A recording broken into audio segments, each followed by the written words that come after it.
Baik, Assalamualaikum warahmatullahi wabarakatuh. Selamat datang di analisis instrumentasi bimbingan dan konseling sosiometri, teman-teman. Dan di sini perkenalkan, nama saya Hafiz Lutfinuddin Isnanda.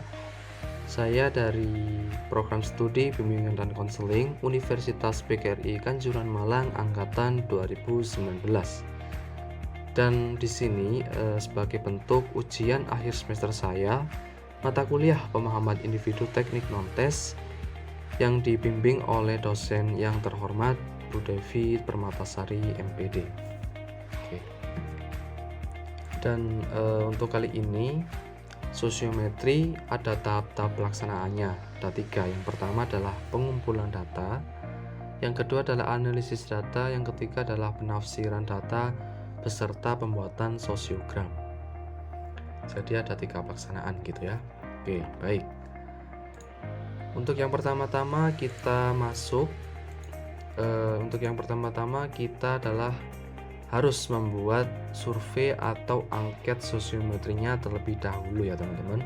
Dan di sini saya sudah pernah membuat angket dan saya sebarkan ke teman-teman kelas saya. Saya menggunakan angket ini menggunakan survei planet karena masa ini adalah masih pandemi begitu ya. Jadi semuanya serba online dan saya menggunakan survei planet ini untuk membuat angketnya. Oke. Dan angketnya kebetulan memang sudah diisi semuanya oleh teman-teman saya yang saya beri linknya. Dan di sini bisa dilihat ada banyak sekali nama dari teman-teman saya dan total pilihan gitu. Jadi sebentar. Jadi ini sosiometri, saya menggunakan sosiometri nominatif ya teman-teman, atau nominasi. Daftar di atas ialah daftar mahasiswa prodi bla bla bla bla. Silakan memilih 2 orang di antara banyak yang menurut kamu adalah teman terbaik. Jadi kata kuncinya adalah di teman terbaik. Dan nanti setiap orang memilih 2 di antara teman-teman kelasnya. Ini saya ambil contoh. Ini Vika Novianti memilih Ahmad Hafid dan juga Galuh Sri Setiani untuk menjadi teman terbaiknya, atau menurut Vika Novianti, Ahmad Hafid dan Galuh ini adalah teman terbaiknya di kelas itu. Dan ini datanya cukup banyak dan ini sudah finish ya teman-teman. Jadi sudah selesai untuk angketnya dan data sudah masuk gitu. Oke, kita lanjut ke tahap selanjutnya yaitu analisis data. Karena ini data sudah masuk dan sudah saya dapatkan dengan lengkap, kita masuk ke dalam ini salah satu website sosiometri di internet gitu ya. Teman-teman tinggal ketik begini sosiometri SIDEK dan tinggal klik enter. Dan nanti bisa diklik seperti ini. Oke. Nah, ini adalah penampakan atau penampilan awal dari website sosiometri SIDEK. Dan ini kita bisa login menggunakan email dan password. Buat teman-teman yang memang belum punya akun sosiometri SIDEK ini, silahkan klik pendaftaran di sini. Nanti teman-teman bisa isi nama, pekerjaan, ada guru, dosen, mahasiswa, pelajar dan lainnya ya. Ini data diri bisa diisi di sini. Klik daftar. Buat teman-teman yang sudah mendaftar dan punya akunnya, bisa klik login di sini. Kebetulan saya sudah punya ya. Saya login terlebih dahulu. Oh ya, untuk teman-teman yang memang ingin menggunakan website sosiometri SIDEK ini dan ingin berdonasi, bisa menggunakan rekening yang sudah tertera di sini. Itu ada 3 rekening atas nama Sesabto Joni Hantoro. Beliau adalah adminnya atau si pembuat website sosiometri SIDEK ini ya teman-teman. Itu. Oke, kalau sudah punya akun kita bisa login seperti ini. Nah, ini dia. Ini kita tinggal memasukkan data yang sudah kita dapatkan di sini menggunakan template yang telah disediakan nanti. Jadi kita bisa klik Sociometry tab ini, kita klik import project, dan ini klik format file Excel, dan ini adalah template-nya. Itu. Oke, setelah kita download, kita buka, dan ini adalah template-nya ya teman-teman.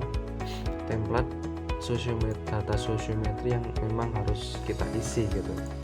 Oke, di sini sudah ada judul, jumlah data ini adalah jumlah siswa nanti dalam satu kelas, dan ini jumlah pilihan, kita bisa buat 2 atau 3 atau berapa gitu ya, dan defaultnya adalah 2 karena saya juga menggunakan sociometry nominatif, yakni 2 pilihan saja gitu.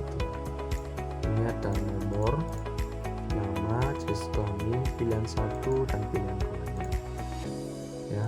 Ini bisa teman-teman isi sesuai dengan kebutuhan. Misalkan siswanya ada 30 ya buat 30, namanya jangan lupa diisi, kelamin, jenis kelamin, dan pilihan masing-masing tiap siswa nanti gitu. Dan ini data yang sudah kita dapatkan di survei planet ini kita masukkan ke template ini tadi gitu. Dan kebetulan sudah saya benahi, sudah saya masukkan secara lengkap, dan ini dia template-nya. Ini adalah template waktu saya mencoba menggunakan sociometry, dan angketnya saya sebar ke teman-teman kelas saya gitu. Buat pelajaran saja sih sebenarnya. Dan ini sudah sesuai ya teman-teman, tidak ada yang miss ataupun kita edit secara cuma-cuma atau ngawur gitu ya. Semuanya ini bersifat objektif dari data yang kita hasilkan, kita peroleh di sini. Oke ya, ini sudah jadi, tinggal kita save. Dan untuk membuat sosiogramnya dan sosiometrinya, kita tinggal ini, kita masuk ke Sociometry Sitek lagi, kita klik Sociometry sini dan import project untuk memasukkan template yang sudah kita isi data tadi gitu. Kita pilih filenya. Nah, ini dia templatenya yang sudah saya isi dengan data. Kita klik open dan kita upload. Nah, ini dia, file telah diimpor. Penampakannya setelah diimpor adalah seperti ini teman-teman. Nih ada 23 nih tabelnya ya, tabulasinya seperti ini, ada angka-angka ini. Ini cara membacanya sebenarnya cukup simpel ya. Misalnya ambil contoh nomor 1 Ahmad Hafid, pemilih atau penolak, ini pemilih ya teman-teman. Pemilih yang pertama adalah mereka yang nomor 3. Siapa yang nomor 3? Andrian gitu. Jadi Andrian memilih Ahmad Hafid di pilihan pertamanya gitu.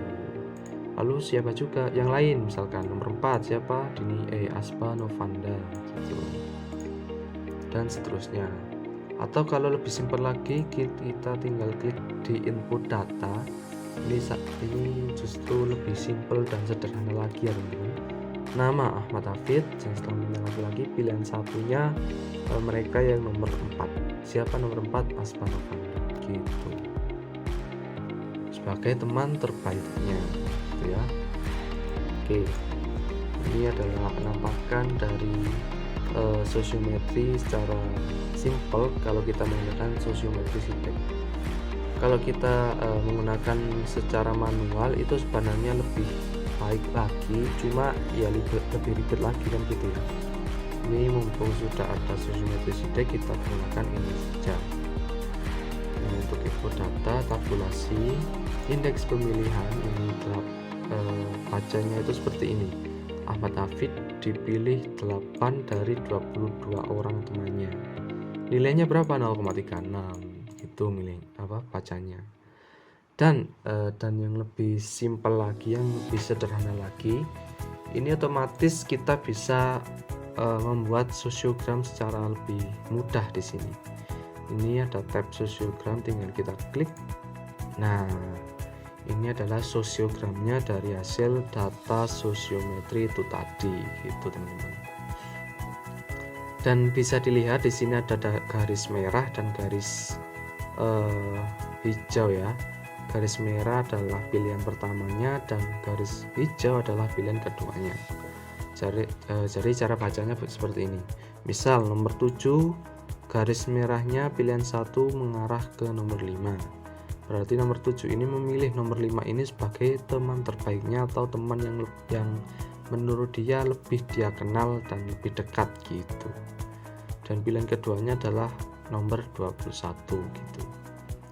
Dan lebih efektifnya lagi kalau kita menggunakan sosiometri SIDEK ini di sosiogram, ini bisa kita pindah teman-teman nomor-nomornya ini. Nah seperti ini. Kalau kita rasa ini mepet dan berdempetan gitu ya, jadi kesulitan kita membacanya, tinggal kita geser sampai muter-muter gini pun juga bisa gitu. Oke, ini efektif banget kalau kita menggunakan sosiometri SIDEK ini. Dan untuk penafsiran data, setelah kita lakukan data, survei, dan penafsiran, ini adalah ada yang di tengah, ada yang di tengah ini, ada yang di tengah ini, dan ada yang di pinggir-pinggir ini. Artinya apa? Yang di tengah ini adalah mereka atau dia yang dianggap paling dikenal, paling dikenal dan paling disegani begitu loh di kelasnya. Dan yang mereka di pinggir-pinggir ini itu cenderung lebih kurang diminati, kurang dianggap teman terbaik gitu ya. Mungkin ini kan sosiometri tujuannya adalah untuk mengukur hubungan sosial ya, pastinya tiap individu itu berbeda gitu. Ini saya rasa cukup jelas ya untuk penjelasan sosiometri ini. Dan nanti tindak lanjut sebagai guru BK atau konselor itu untuk merancang program BK secara efisien dan baik, secara maksimal gitu ya. Dari hasil ini bisa kita rencanakan misalkan layanan konseling individual gitu untuk mereka-mereka ini yang dianggap kurang disegani gitu ya di dalam kelasnya gitu. Atau juga bisa kita melakukan konseling kelompok misalkan, atau bimbingan kelompok misalkan gitu untuk satu kelas. Supaya apa? Supaya hubungan sosial mereka ini dalam satu kelas atau hubungan interpersonal mereka ini lebih baik lagi, lebih dekat lagi gitu. Seharusnya ini simple ya untuk sosiometri ini teman. Dan buat teman-teman yang ingin mengekspor hasil dari analisa sosiometri yang ada di sosiometri SIDEK ini, teman-teman bisa klik di bagian tools ini, lalu kita klik bagian cetak PDF. Nanti akan otomatis terdownload dan menjadi file PDF, bentuknya seperti laporan sosiometri. Tinggal kita klik dan kita tunggu downloadnya. Kita tunggu sebentar ya teman-teman. Nah ini sudah selesai downloadnya, tinggal kita open dan hasilnya adalah seperti ini. Nah ini adalah hasil seperti laporan sosiometri gitu ya. Dan ini covernya, ada judulnya, tanggal dan pembuatnya, dan ini datanya, dan ini tabulasi arah beserta juga indeks, dan yang terpenting adalah sosiogramnya. Jadi begini. Dan ini perlu teman-teman ketahui adalah sosiogram berbentuk lingkaran. Ya ini sudah jelas ya, dari bentuknya saja adalah lingkaran. Jadi begini. Bentuknya sudah berbentuk laporan berupa PDF gitu. Jadi enak. Oke. Ya mungkin itu saja teman-teman untuk analisa sosiometri ini.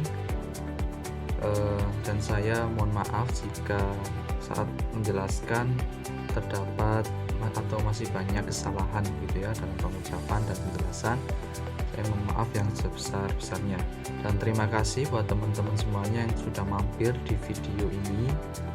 Semoga bermanfaat, terutama bagi mahasiswa-mahasiswi bimbingan dan konseling.